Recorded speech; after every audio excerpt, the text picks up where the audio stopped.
Fala galerinha, tudo na mais pura, linda e santa beleza, hein? Hoje eu tô feliz. E por aí, todo mundo feliz? Todo mundo de bem com a vida? Eu sou o Vitor BJ, esse é o meu vlog, o vlog do BJ e o vlog da Escola Sabatina Jovem. Aqui a gente estuda a Bíblia junto, cresce junto e por isso a gente fica feliz por nada. Pois é, sorrindo à toa.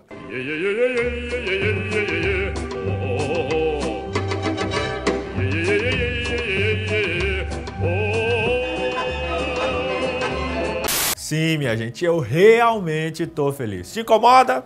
É recalque, sai pra lá. Um dos motivos de eu estar feliz é porque hoje a gente vai falar sobre o grande protagonista da narrativa bíblica, Jesus Cristo. Vem comigo, bora lá. Você sabe quem é Cristo? Quem ele é nos escritos de Pedro? Já parou para pensar? Pedro escreve muito sobre assuntos específicos, mas o foco dele sempre é Jesus. Na verdade, o foco da Bíblia inteira é Jesus. 1 Pedro capítulo 1, verso 18 e 19, Pedro dá um resumão. Ele diz assim: pois vocês sabem que não foi por meio de coisas perecíveis como ouro, prata, que vocês foram redimidos da maneira vazia de viver que lhes foi transmitida por seus antepassados, mas pelo precioso sangue de Cristo, como de um cordeiro sem mancha e sem defeito. O preço da redenção foi pago com sangue. Com morte se conseguiu vida.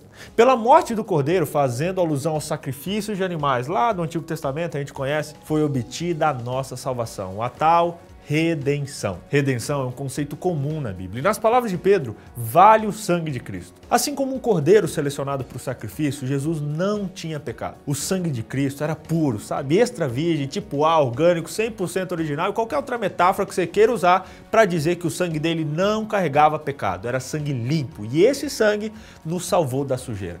Compensou, sem dúvida nenhuma, toda a nossa imundície. Como disse Pedro, Cristo redimiu a galera dos fúteis procedimentos, ou seja, da maneira vazia de viver, herdados e transmitidos de pai para filho. O pecado, minha gente, tem dessas mesmo. Ele vai passando de geração em geração. Tipo essas maluquices que pai ensina para filho, sabe? Mesmo sem planejar, mesmo sem querer e às vezes até querendo.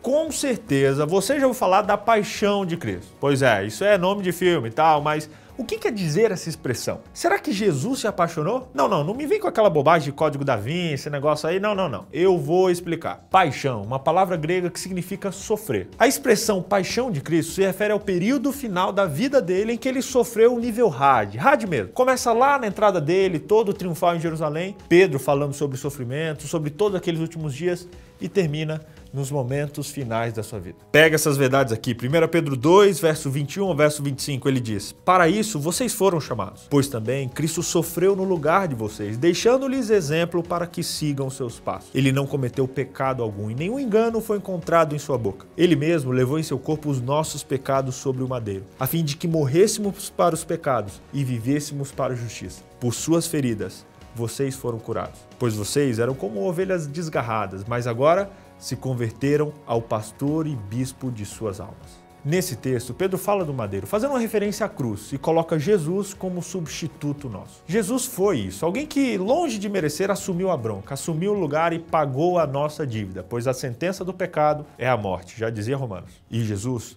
morreu no nosso lugar. Mas esse não é o fim da história. Jesus morreu, mas ele ressuscitou.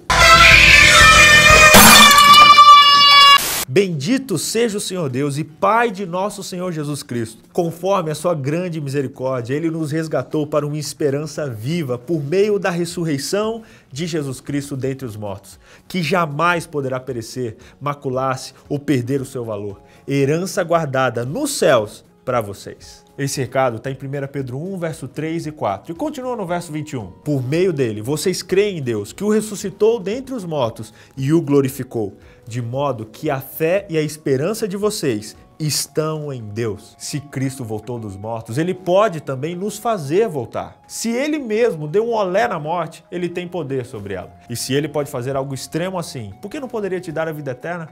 Essa é a lógica que nos enche de esperança na ressurreição de Cristo. Se Cristo não ressuscitou, é vã a nossa fé e ainda permanecereis nos vossos pecados. A culminação não está na morte, mas sim na ressurreição.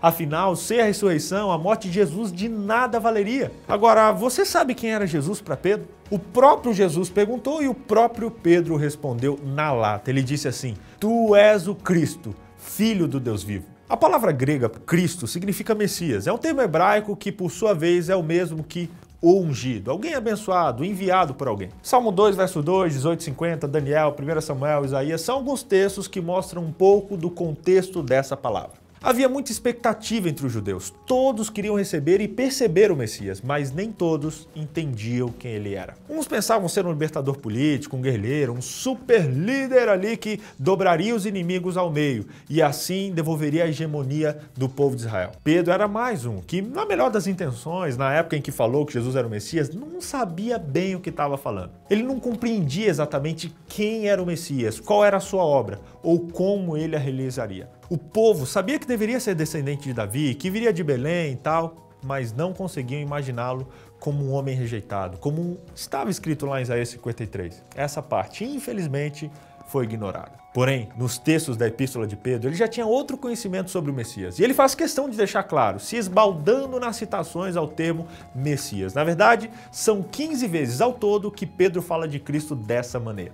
Minha gente, parece que alguém aqui aprendeu a verdade. Para ele, Jesus Cristo era o Messias e Senhor, o próprio Deus. Ele fala assim de Cristo tanto na primeira carta quanto na segunda. E ele faz questão de colocar pai e filho no mesmo patamar e sempre sendo citados juntos, garantindo, reafirmando a procedência divina de Jesus. Questão de status no sentido real da palavra. O título Christos, Cristo, ocorre mais de 500 vezes no Novo Testamento. Jesus aceitava esse nome top, mas preferia que não ficasse aí usando, sabe, o tempo todo, justamente por causa das conotações políticas que esse nome tinha. Mas Jesus ficou tranquilo quando Pedro e a mulher samaritana o chamaram assim. Afinal, ele sabia muito bem quem ele era. E vamos aos tópicos então? Primeiro, Jesus morreu no nosso lugar, para que nós tivéssemos a redenção dos nossos pecados. A esse momento final de Jesus, nós chamamos Paixão de Cristo. Segundo, Jesus ressuscitou. Ele ressuscitou, garantindo e selando assim a nossa chance de salvação. Terceiro, Jesus é o Messias. Jesus é o enviado de Deus e é enviado por Deus para nos salvar. E quarto, Jesus é Deus. Não apenas enviado de Deus, mas Deus aqui, conosco, pertinho de nós. E por isso, galera, nós encerramos por aqui. E que tal hoje agradecer a Jesus por ter morrido no seu lugar? Pois é, faça isso hoje, se inscreva aí na página, curte lá a página no Facebook e até a próxima semana com mais um estudo sobre a vida de Pedro. Beijo, galera. Tchau.